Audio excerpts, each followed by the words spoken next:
الحمد للہ رب العالمین والصلاة والسلام علی سید المرسلین اما بعد فاعوذ باللہ من الشیطان الرجیم بسم اللہ الرحمن الرحیم۔ مقدمہ فی الفصاحۃ والبلاغۃ ہم پڑھیں گے۔ الفصاحۃ فی اللغۃ تنبئ عن البیان والظہور، یقال افصح الصبی فی منطقہ اذا بان وظہر کلامہ، فتقع فی الاصطلاح وصفا للکلمۃ والکلام والمتکلم۔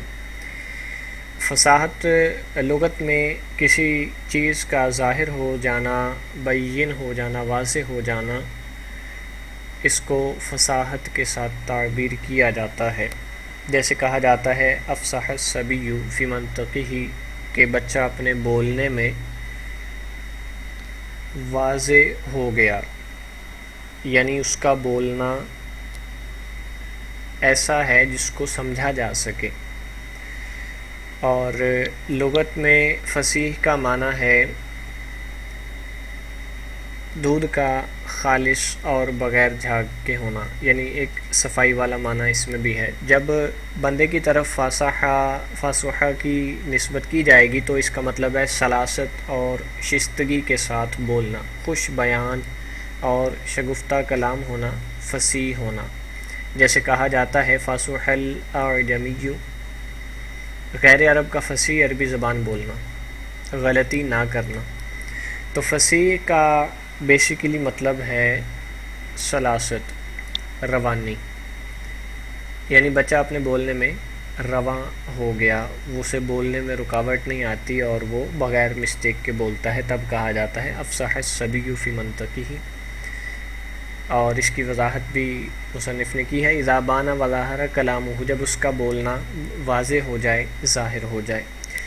لیکن فصاحت کو اصطلاح میں کیا کہتے ہیں؟ فصاحت کو اصطلاحاً کلمہ، کلام اور متکلم کا وصف مانا جاتا ہے۔ کلمہ، کلام اور متکلم کا وصف مانا جاتا ہے، یعنی ان تینوں میں سے کسی ایک کا، تینوں میں سے ہر ایک کا یہ وصف بنتا ہے۔ جو فصاحت ہے وہ تینوں میں سے ہر ایک کی صفت کے طور پر آئے گی۔ البتہ ان کا معنی میں اعتباری فرق آئے گا کہ جب کلمہ فصیح ہوگا تو اس کی صورت کچھ اور ہوگی، جب کلام فصیح ہوگا تو اس کی صورت کچھ اور ہوگی، جب متکلم فصیح ہوگا تو اس کی صورت کچھ اور ہوگی۔ اب سب سے پہلے کلمے کی فصاحت سے کیا مراد ہے، یعنی کلمے کو کب فصیح کہا جائے گا کہ یہ کلمہ فصیح ہے؟ تو اس کی ایک مختصر سی تعریف بیان کی گئی ہے۔ فصاحت الکلمۃ سلامتها من تنافر الحروف ومخالفت القیاس والغرابۃ، جب کلمے میں یہ تین چیزیں نہیں پائی جائیں گی، تنافر حروف، مخالفت قیاس اور غرابت،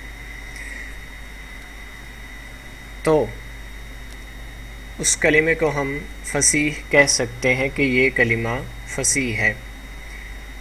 اور اگر ان تینوں میں سے کوئی ایک چیز بھی کلمے میں پائی جاتی ہے تو اس کا مطلب ہے یہ کلمہ فصیح نہیں کہلائے گا۔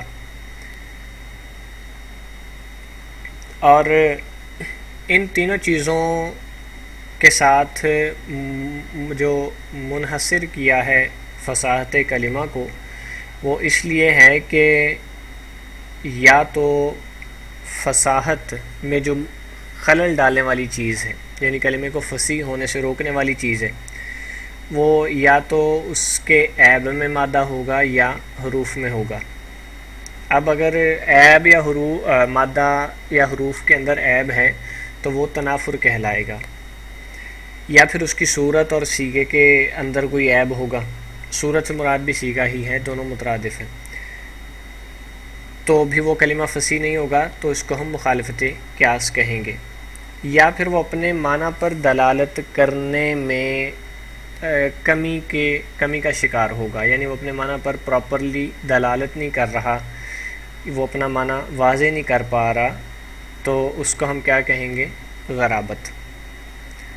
تو ان تین چیزوں کے سوا کوئی بھی چیز فصاحت سے کلمے کو نہیں روکتی۔ کلمے کے فصیح ہونے میں جو رکاوٹ ہے وہ یہ تین چیزیں ہیں: تنافر حروف، یعنی کلمے کے حروف میں یا اس کے مادہ میں کوئی عیب ہوگا، اور مخالفت قیاس، یعنی اس کی صورت میں، اس کے صیغے میں کوئی عیب ہوگا، کوئی نقص ہوگا، کوئی کمی ہوگی، تو وہ کلمہ فصاحت سے خارج ہو جائے گا۔ اور یا پھر وہ اپنے معنی پر دلالت درست طریقے سے نہیں کر پا رہا، تو وہ فصیح ہونے سے نکل جائے گا۔ اب تنافر حروف کیا ہے؟ کیسے پتہ چلے گا کہ حروف میں تنافر ہے؟ تو یہاں تنافر کی تعریف بیان کی جا رہی ہے: وصف فی الکلمات یوجب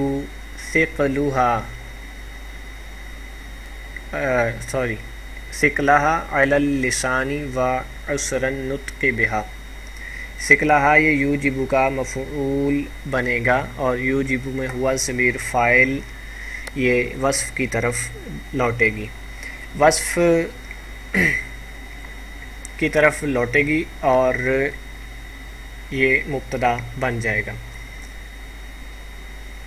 یہ مبتدا اس طرح بنے گا کہ ہم اس کو موصوف بنائیں گے، اور فی الکلماتی اس کی صفت بنے گی، اور نکرہ مخصوصہ مبتدا بن سکتا ہے، اس لیے اس کو ہم مبتدا بنا لیں گے۔ تو تنافر حروف ایسا وصف ہے جو کلمے میں پایا جاتا ہے، اور وہ کیا کرتا ہے کہ اس وصف کی وجہ سے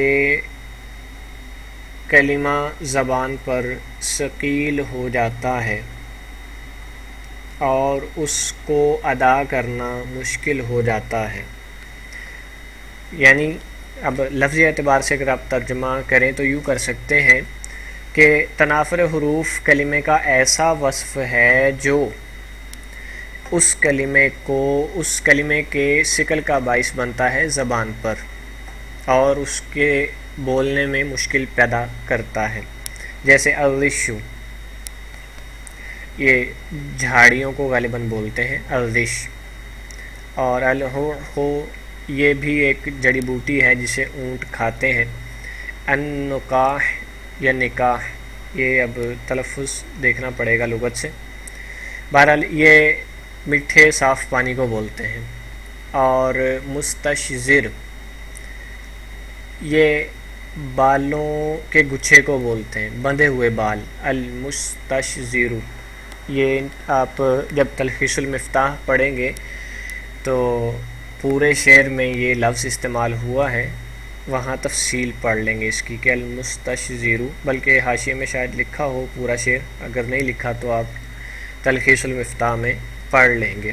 مفتول ویسے رسی جیسے بٹتے ہیں نا بان وغیرہ بنانے کے لیے، اس کو بل دیتے ہیں، مفتول اس چیز کو بھی بولتے ہیں۔ تو تنافر حروف وہ وصف ہے جس کی وجہ سے کلمہ زبان پر ثقیل ہو جاتا ہے اور اس کا ادا کرنا مشکل ہوتا ہے۔ اب یہاں پہ سوال پیدا ہوتا ہے کہ ہم بعض اوقات کلمات کو بڑی آسانی سے پڑھ لیتے ہیں، تو پھر یہ تنافر کیسا ہوا؟ تو آپ کا اعتبار یہاں پر نہیں ہوگا کیونکہ آپ عربی نہیں ہیں۔ کلام عرب میں جب قواعد بیان کیے جاتے ہیں، جہاں ثقل بیان کیا جاتا ہے، تو وہاں اعتبار عرب کا ہوتا ہے، یعنی عرب لوگوں کا اعتبار ہوتا ہے، ہمارا اعتبار نہیں ہے۔ ہم اگرچہ بڑی آسانی سے اسے پڑھ لیں، لیکن جو چیز عرب کو مشکل لگتی ہے تو وہ ثقیل مانی جائے گی۔ اور مخالفت قیاس ہے کلمہ کا قانون صرفی کے خلاف جاری ہونا، کون الکلماتی غیر جاریۃ علی القانون الصرفی۔ مخالفت قیاس ہے کہ صرفی قانون ایک بنا ہے، لیکن کسی نے اس صرفی قانون کی رعایت نہیں کی اور اپنے شعر میں مختلف الفاظ کو اس صرفی قانون کو نظر انداز کرتے ہوئے اپنے طریقے سے استعمال کر لیا. جیسے متنبی کا قول ہے فَإِن يَكُ بَعْضُ النَّاسِ سَيْفًا لِدَوْلَةٍ فَفِي النَّاسِ بُوقَاتٌ لَهَا وَتَبُولُ، کہ اگر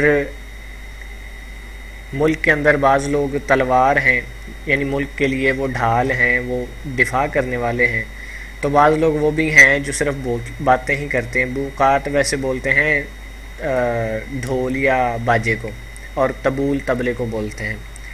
تو اب بوقات جو ہے یہ جمع آئی ہے بوق کی، حالانکہ اس کی جمع قلت ابواق آتی ہے، لیکن متنبی نے اس کو خلاف قیاس بوقات لکھا ہے ابواق کی بجائے.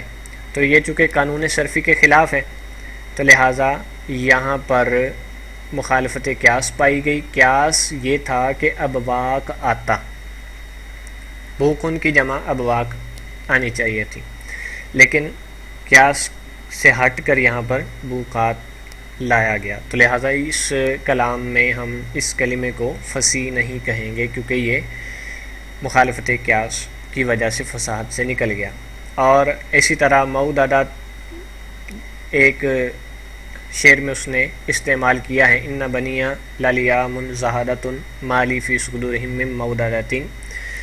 قیاس تو یہ تھا کہ مودت آتا، کیونکہ جب دو ہم جنس حروف اکٹھے آتے ہیں تو عام طور پر وہاں پر ادغام ہو جاتا ہے بعض قواعد کی روشنی میں، لیکن اس نے ادغام نہیں کیا اور موددۃ اس کو پرانی حالت میں اصلی حالت میں رکھا. تو یہ قیاس کے خلاف ہے، لہٰذا یہ کلمہ بھی فصیح نہیں رہا اور یہ فصاحت سے خارج ہو گیا. اس کا ترجمہ یہ ہے کہ میرے بیٹے بڑے کمینے ہیں، انہیں مجھ سے کوئی رغبت نہیں ہے، مجھ میں دلچسپی نہیں لیتے، اور نہ ہی میرے لیے ان کے دل میں کوئی محبت ہے. اور تیسرا وصف، تیسری وجہ جس کی وجہ سے کلمہ فصاحت سے خارج ہو جاتا ہے وہ کیا ہے؟ وہ ہے غرابت. غرابت کیا ہے؟ کون الکلماتی غیر ظاہرۃ المعنی، کلمے کا معنی ظاہر نہ ہونا یہ غرابت کہلاتا ہے. جیسے تکا کا یہ بمعنی اجتماع کے ہے، افرنکا بمعنی انصرف کے ہے، اطلقم بمعنی اشتدہ کے ہے. تو اب ان کا معنی ظاہر نہیں ہوا تو اس کو ہم کہیں گے کہ یہ لفظ غریب ہے. غریب اجنبی کو بولتے ہیں، وحشی کو بولتے ہیں، آپ جنگلی بھی کہہ سکتے ہیں.